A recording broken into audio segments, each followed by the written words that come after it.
I believe there's an inherent flaw in my understanding, or at least my mindset, when I go towards new skills, or at least I start to invest in exercises that I'm not quite used to. In this case, it's the front lever, and what I'm referring to is how stubborn I can get with certain exercises. What I'm referring to is when you have a certain exercise that you really like, and it becomes a staple form because you see a lot of results from it, then obviously you can justify the reason of continuing to use it and basically implementing in most of your training. In this case, it would probably be like planche leans for my planche, or like planche push-ups for my like planche progression. For the front lever, I am still on a premise that is very inadequate, and I don't have sufficient experience with the front lever to definitively say this exercise works for me or not. I'm mainly just working off like how much does this fatigue me, or like how good does this lat stimulus feel. And because of this, I tend to avoid certain exercises, or at least bring about conclusions that may not necessarily be the most ideal.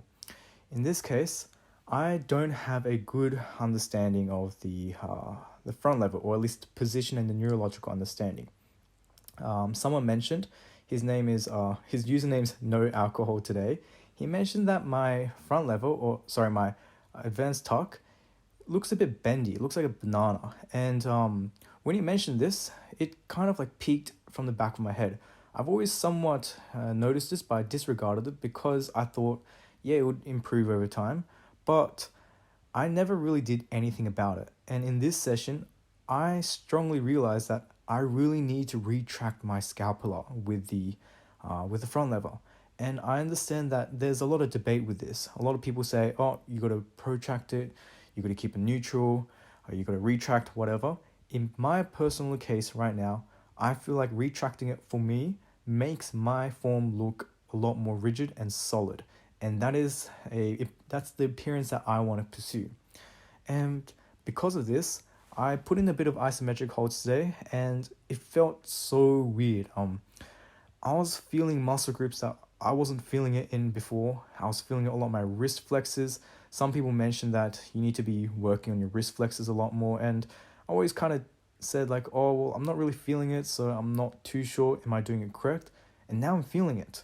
I'm feeling it in these muscles, and it's like that epiphany moment when it's like, damn, I'm feeling the lat engagement when I first did front lever, and now it's just like a whole new stage to work off.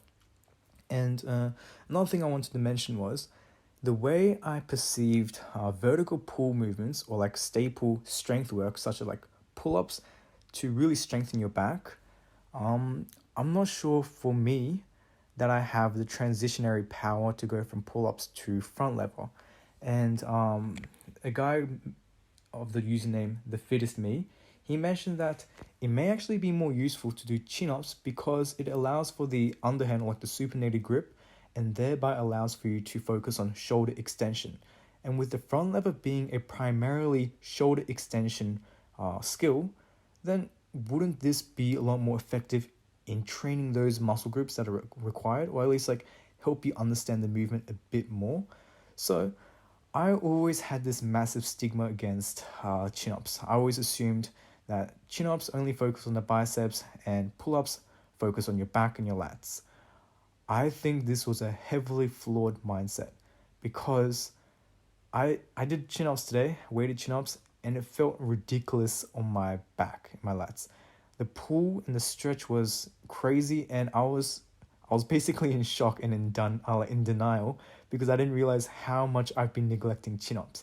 I probably haven't trained chin-ups in more than 2 to 3 years. I've only been doing pull-ups, and having this is a whole new experience.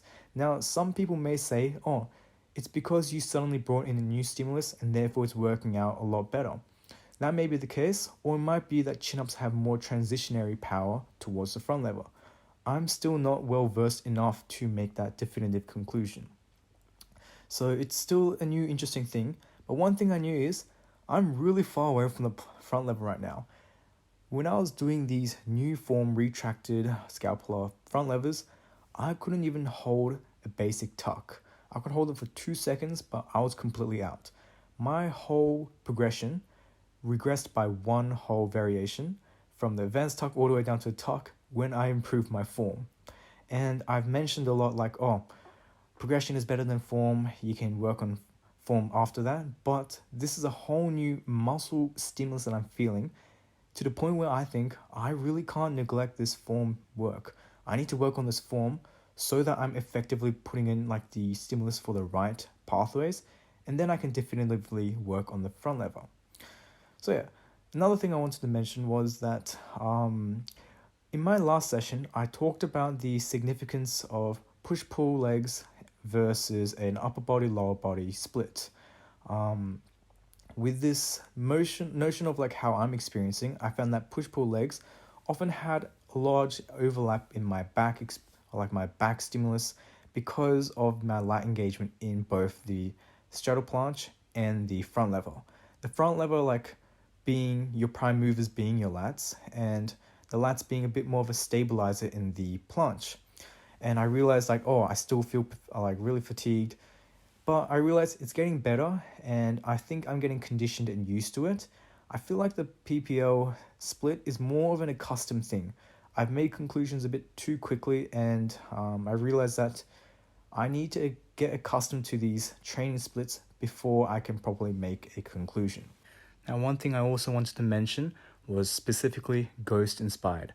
This guy brought in a whole new anatomical perspective towards the shoulder extension, shoulder flexion required in the front lever and the planche, and he really reconciled how there is that significance of like the lat overlap between those two, and how it may actually be more effective to continue to use that kind of anatomical training split, because although the lats are heavily a prime mover of the front lever, they are a stabilizer of the planche. But in my case, when I mentioned that, yes, I felt a lot of soreness in the lats and I couldn't stabilize as effectively in the planche, this may only be the case because I'm not fully conditioned enough and well versed enough to keep my stabilizers as a secondary role as to stabilize.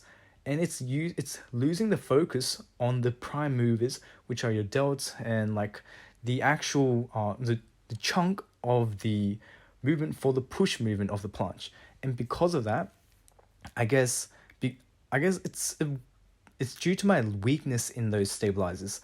And he mentioned that it may be more effective to focus on like planche leans on an unstable moment so that I can improve on those stabilizers and hence get them stronger.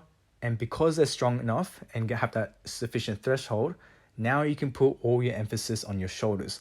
I think that was a very good point, and I may actually start implementing this sooner. I'm going to probably start experimenting with this next session, and I'll see how it goes from there. So again, thank you guys for all your comments and your advice. It helps me a lot, and yeah, I'll finish it off here.